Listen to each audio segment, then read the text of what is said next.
Live on the YouTube. Saturday morning experiment. I'm with the children. Wait, kids. Wait.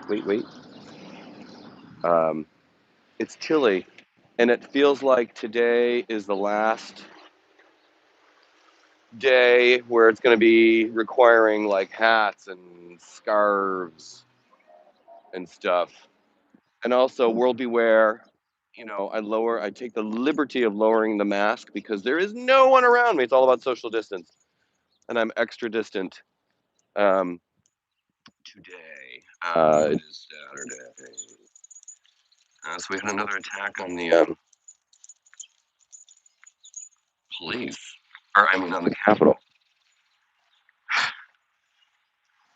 And this is quite the slapback on idiots like Jim Jordan and Marjorie Taylor Greene, who were calling for, you know, lowering the guard at the Capitol, which they, Marjorie Taylor Greene called Fort Pelosi. Shut up. God, she's an idiot. Let me see if I can enable. Let's see, we're going to share this live. Back. Um, but, so yeah, we got another attack on the Capitol building. That's, but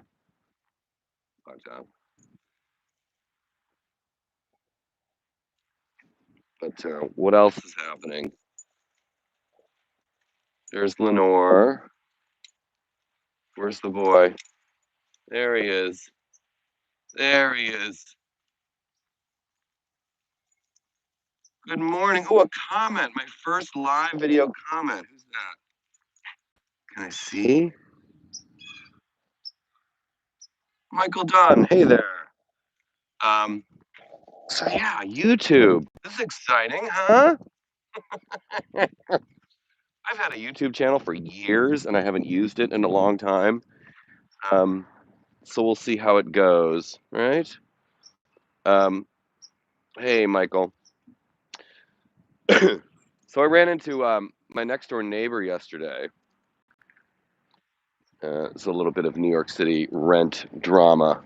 So, it's no big secret that, during the pandemic, with a lot of people choosing to leave the city for whatever reason, some of it's legit.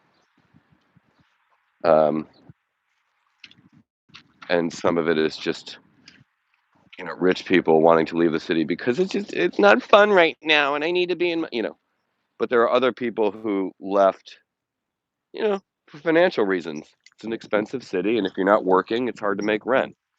So they would sublet their apartment or just, you know, terminate their lease or just not renew it. I've had a couple neighbors who did that. One next door to me, one down the hall. One down the hall was a nice girl from Texas, and she had just moved here. I think just as the pandemic was starting, like her timing was ill. And young, cute, and then a couple weeks ago, I ran into her she was moving out. She felt sad. She wanted to be in New York, and I said, because she loved it and was so looking forward to, whatever her job caved or something. And so she was leaving, and I said to her, in hopes that my words were a comfort, I said, the city will be here, and you can come back. I've done it, and New York will be here for you. But I ran into my next door neighbor. She and her dog, her buddies, and she said she was moving out. And I said, why? The building company, my landlord, the management company that owns my building and many others in New York and a bunch of cities around the country, nameless, not a nameless, but a faceless corporation, decided to raise her rent for her renewal of her lease by $1,000. Now, she's a one-bedroom. I don't know what her rent is, but I'm guessing it hovers around 3,000. It's a nice one-bedroom with an outdoor space to it. She has a terrace. They raised her rent by $1,000 fucking. And she said that they told her on the phone that their reasoning is, well, the market's changing and we're going back up to market rates. And I'm thinking, like, I guess apparently demand is higher than supply. $1,000. That is real estate rental rape. And so she's moving out, and she's bummed. I'm bummed. Um, and okay, it's the off-leash hour, and people who are just not in charge of their dogs are going to have dogs that are going to approach mine, and I hate this shit. Oh my God, here we go. All right, so yeah, this is the company that from whom I rent. It's really gross. So my sweet next door neighbor is leaving because they decided to raise her rent arbitrarily by $1,000. Now, this is the same company. Last summer, it's just New York City, landlord stories. They're such dicks. Um, I was looking at another apartment um, in the building, and there's a transfer fee. I don't think that's unusual, and I think it's normal. If you are living in one unit of a building and decide that you see another unit that you want to move to, and you just want to do a transfer into another apartment, there's a fee for that. You know what I mean? They got to paint it and freshen it up and get ready for the next tenant and, pay for that, the supply and the labor. I get it, all that. And that transfer fee was $500. Now, in the span of literally, you guys, 4 weeks, the company decided, like, 1 week it was $500 to transfer, and I was still thinking about it. A little bit of a jack up in rent, but like it was a nice unit. It was kind of maybe worth it. And then weeks later, when it was still available, I inquired, "Oh, we raised the transfer fee to 1,000." Oh, they doubled it. Well, that's cute. Well, that kind of affected my decision. And then I, thought about it, and I thought, okay, well, maybe it's just like worth it. Just do it. You're gonna have a little outdoor space. It'll be cute. The dogs will love it. Oh, we raised it again. The transfer fee is now half your rent. This happened literally in the span of 4 weeks. Last summer in the middle of the pandemic, and I'm thinking like they are just desperate for cash. These people are just like arbitrarily raising rates to just because they're so desperate for cash.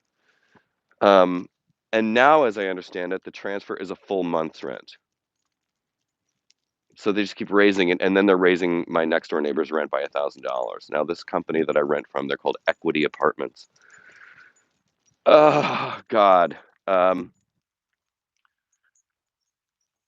yeah, that just it's gross. That is just So when I think about my next move will not be with this company. No fucking way. No fucking way. So Equity Apartments, heads up everyone, and beware. Uh, Beautiful day in Central Park. We had my coffee. Oh, and my bathroom sink leaks now, so I have to have that repaired. And God knows when that's going to happen because. Now, when I was living in Cleveland, the 3 years I was in Cleveland from 2016 to 2019, I had an apartment in downtown Cleveland, and it was so striking to me, like the notion of customer service. Like the guy who was managing our building, um, would literally come up to me. He's like, "Hey, George, how you doing? Let me know if there's anything I can do for you today." And I was like, if I needed something in the apartment because it was a brand new renovation of an old warehouse, if I needed something in the apartment, it was, you guys, I shit you not, taken care of within hours because their MO was customer service. They wanted happy tenants, and they would bend over backwards to make sure that you got what you needed. And after being a renter in New York and experiencing New York landlords for literally decades, that was such a shock to me that that um, there was a landlord. Like my landlord was interested in customer satisfaction. He wanted a happy customer. That was such a shock to me. and the speed with which they turned things around and got things done, like a repair or a fix or something. But, jump cut to the way it is in New York, where it's just like they're gonna bend you over and rape you with no lube or reach around. That's the New York way. It's disgusting. So, I was watching on Hulu last night. There's a documentary on WeWork, which was interesting. I mean, it's real culty. I had a WeWork office for a few months back in 2015. No, 2016, early 2016. And yeah, it's fine, but I am not like I'm right. At the time I was writing and doing web design and graphic design and consulting. I was not interested in like you know, I had my own little one person office, but WeWork's culture is clear glass and, be around a lot of people and it's noisy and like it wasn't what I needed. It wasn't for me. So, but it's a real estate company. I mean, like the whole spin about it's a culture, we're changing the world. It's like, no, you're renting desks and offices. Scott Galloway is in the documentary and he's right. They're fucking renting desks. Like, get over yourselves. Overvaluation, a go-go. But that said, to their credit, they did disrupt a very tired system. They provided, desks, secure internet, and everything you need to have an office, and it was a flat rate. And it was month to month. You were not bound to a year long or a 6 month lease. It was month to month. You could get out anytime with a 30-day heads up. That part of it was lovely. I will give them credit. And they disrupted the office rental model and made it very easy. And some companies still do it. I mean, if WeWork is for you, I get it. It just wasn't for me.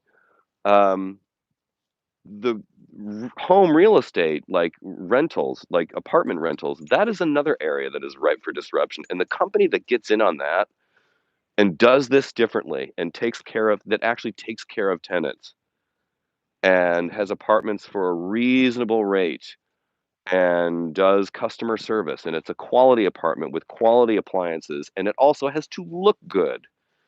Mine is one of those classic New York landlords where they will renovate an apartment and they will put in ugly fucking kitchen cabinets because I don't know, they're on sale at Home Depot or some shit. Just ugly appliances, and there's like newly renovated. You're like, okay, but it's a dog.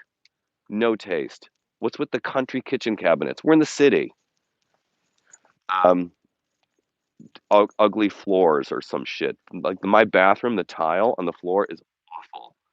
Awful. It's so like clearly it was on sale. They got a deal on it. It's awful. So and little fixes and stuff like that, just cheap. So any company that wants to disrupt that model, go for it. The highway is open. WeWork did it with We Live, but it was a little culty and weird. Like, wait, you're leaving the building? Where are you going? You're doing something outside of our little bubble here? The WeWork We Live culture was weird. So, not like that. I mean, there are the seeds, like there are things to take away from the WeWork model. But just like when I went to WeWork, I was not looking for a community. I was just looking for a fucking office. Like I did not want to hang out with millennials who were creating an app. Like I wasn't into it. That wasn't for me. But I did like the free coffee. That was good. Uh, what else is happening? Um, Scott Galloway's in the documentary. I love how Scott just sort of says it like it is. He's not a bullshitter. So this being my inaugural YouTube live, let me see if there's any comments here. Uh, let's see. Your rent has stayed the same though? No, they actually, oddly, I renewed my lease in January because I moved back here in January of 20 and my lease was renewed and they actually took a few $100s off my rent because they figured at the time that it was in their best interest to keep tenants instead of this constant rotation. Um, let's see. Podcast idea: stick to your witty, cutting U.S. political commentary, but with more context. Who are Boebert and Gates? We are both fatigued by but fascinated by the slimeball train wrecks. True story. Elizabeth, I love all your posts. Twitter, Instagram, YouTube, perception of life is thank you. Oh, thank you, Kyle. Kyle Swinderman. Been following me a long time, and I really appreciate it. Thank you, buddy. Oh my God, does Georgetown have a WeWork brand someone is buying? Um, but again, let me just, I'll talk about the things I liked about WeWork. Like if you have a logo and you submit them a graphic, they will put your logo like you submit them a high resolution EPS graphic and they'll make a like a decal and put your brand, your logo on your office door. That was a cool feature.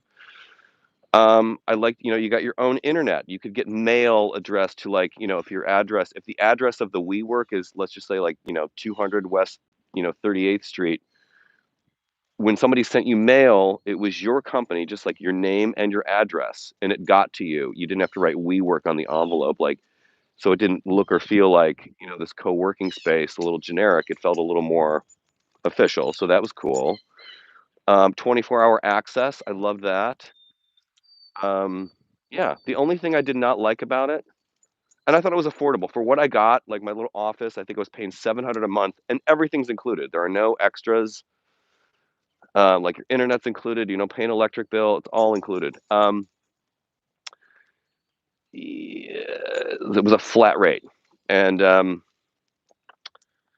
just did not like that, I was floor to ceiling glass and I was looking at everybody else around me all day on my floor, and it was noisy. I could hear everyone. I need sometimes a little quiet, and you can't really get that there. So it's not conducive. I wanted my own private office, not a shared desk, but it was not conducive to doing quiet work. So, that works for somebody. It just did not work for me. If there were a model like WeWork, Lenore, let's go this way, crazy. If there were a model like WeWork that offered something that I needed, I'd get one, because I have a small space and oh, my crazy dog. All right, let me see some other comments. It's so exciting on YouTube. Wow.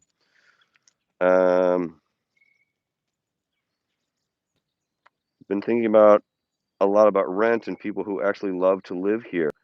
I am not sure why landlords are at money war with the tenants. Better models are better. Yeah, Zabar's run today? Probably. Good ask. Do a Zabar's run on YouTube. I should. I like your interesting and unique perspectives, George. They're both smart and oh, thank you. Um, yeah, I think I get the distinct impression that my landlord, my management company, Equity Apartments, is on a cash crunch, and they are just like the memo has gone out to all property managers with a price spreadsheet, and like we need cash, so raise rents across the board and raise fees, and just like they're desperate, and so they are basically gouging and raping people. And that's what they're doing. And here's the other thing, like, okay, so my next door neighbor's sweet little one bedroom apartment with the terrace. It's a great space, a lovely apartment, great view. I've been in it. Um, but my building company or my building and charging rent like that, they're punching above their weight. Meaning we don't have amenities. We have a laundry room, but we don't have a gym or a workout room. We don't have a bike room. There's no storage in the building. There's nothing. There's an elevator that usually works. It's an old building with old pipes. It's an old hotel, actually. I essentially live in a hotel room. So this my, my company's saying, well, the going rate for a one bedroom in this square footage is this. It's like, yeah, but that's for new buildings or newly renovated buildings with amenities and maybe a little workout room and a place to put my fucking bike. But they don't offer that. Cheap. God, these people are gross. So yeah, it's just like they get a little high on themselves and punching above their weight in terms of what they think they're worth. You know, but the idea of New York landlords overvaluing themselves is not new. That's no, it's just happening on a gross scale right next door to me. Um, so excited that I'm excited to be on YouTube. Spread the word, by the way. Love it. What was wrong with your Twitter broadcast? Why the change? Nothing was wrong with my Twitter broadcast. I'm not saying I'm not gonna do it, but there's no monetization on YouTube. I'm getting a text from my friend Michael. Um, there's no monetization on YouTube. So, or on Twitter. So YouTube, I'm trying to pull in some revenue, kids, because Daddy, you know, that's all. Would I ever go back to Cleveland? Not now. No, there's not. Um, Cleveland is a great town for. How did I put this? This was my conclusion after 3 years there. Cleveland is an outstanding city for heterosexual sports fans who like to drive big cars, drink a lot, eat a lot of meat, and did I mention sports fans? And I'm none of those things. I'm not heterosexual. I'm not into sports. I don't work in real estate or insurance or medical. Well, I do work in medical now, but in a different capacity.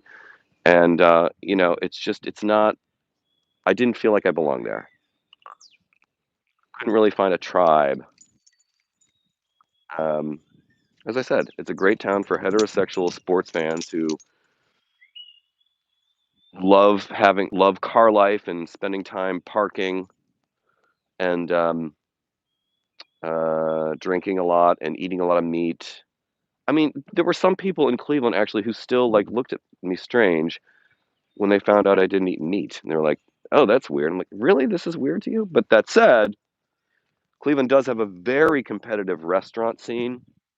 There were more and more like vegan places popping up. That was nice to see. But it's got its charms, but it's just not for me. So the answer, would I ever move back to Cleveland, is no. Um, Happy about New York legal weed.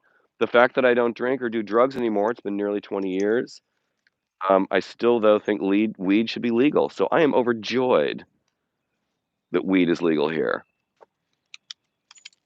Um, so yeah, that's a plus. I think it's great.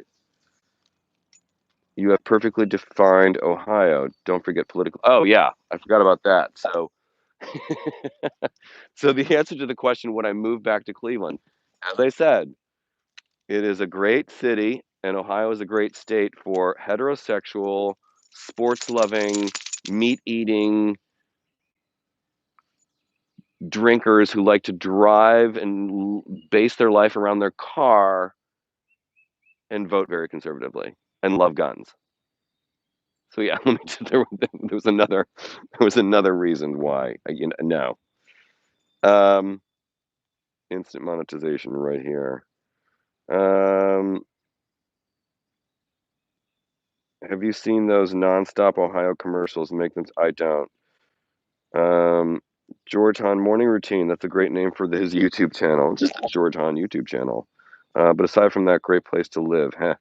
No, listen, and rent was practically free. I had 1,000 square feet, laundry in the unit, that great experience that I talked about earlier in the video.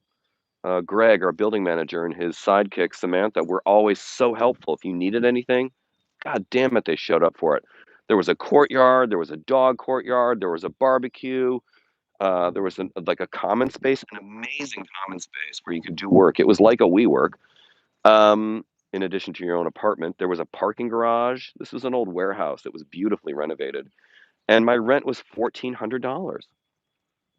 $1,400. Oddly, this is very strange. Um, my utilities, my gas, electric, heat, and all that shit were more expensive in Cleveland than they are in New York. Utilities in New York are cheaper. I don't know why. Con Ed and water and all that shit. My utility bills here and cable.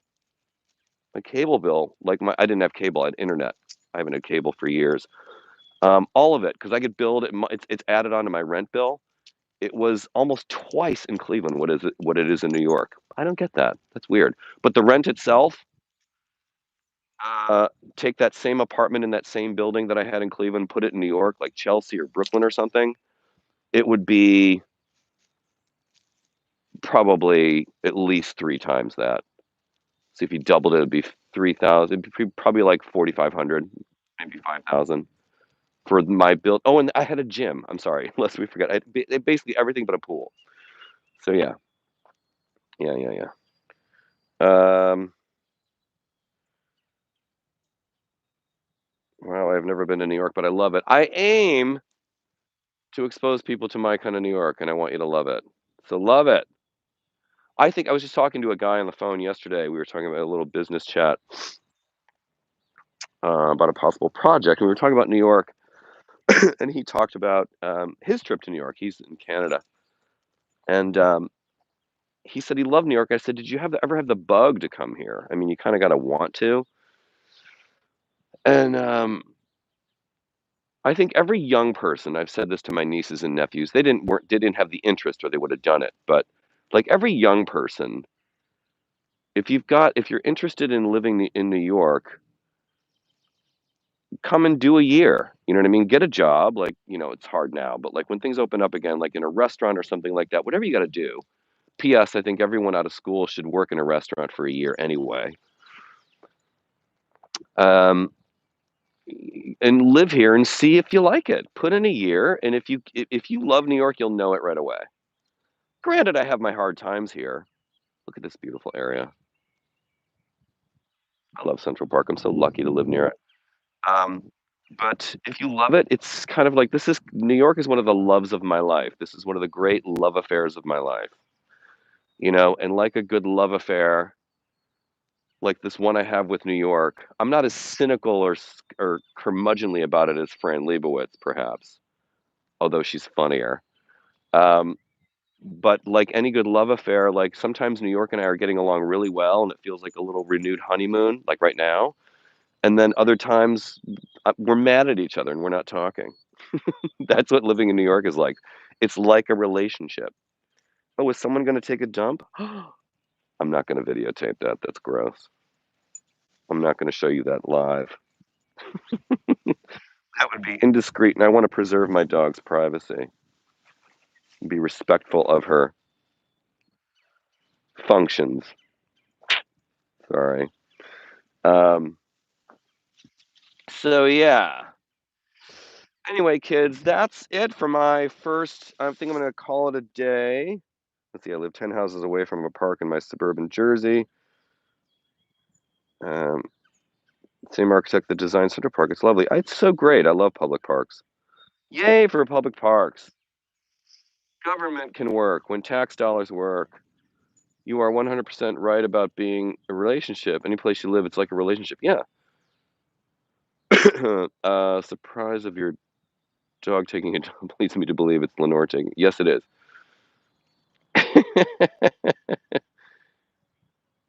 81 people watching is good going. Yeah, look at the numbers here. I got 83 people watching. That's nice. Hit the like button. Sure. All right, Smokes, we'll go. Um, so, well, sometimes I would have a couple hundred on Twitter. So we got to build this. Make it fun, make it worthwhile, make it sexy. Arr, mm. I still haven't had enough coffee. It may seem like it. Here's the only thing I don't like about doing these morning videos. My eyes are so fucking puffy in the morning. Oh my God, you guys, don't get old. I'm 50, and the bags under my eyes in the morning could be my carry-on luggage. Sheesh.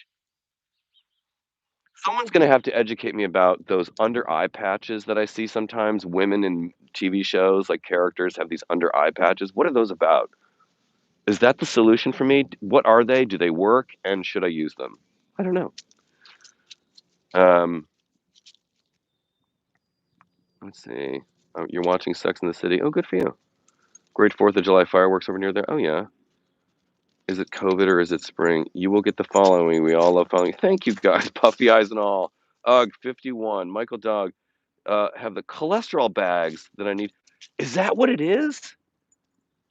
I should talk to my boss, Dr. Analik, about the bags and see what he says. I mean, he is an MD, board certified. He would know. I mean, I do kind of work in the right place.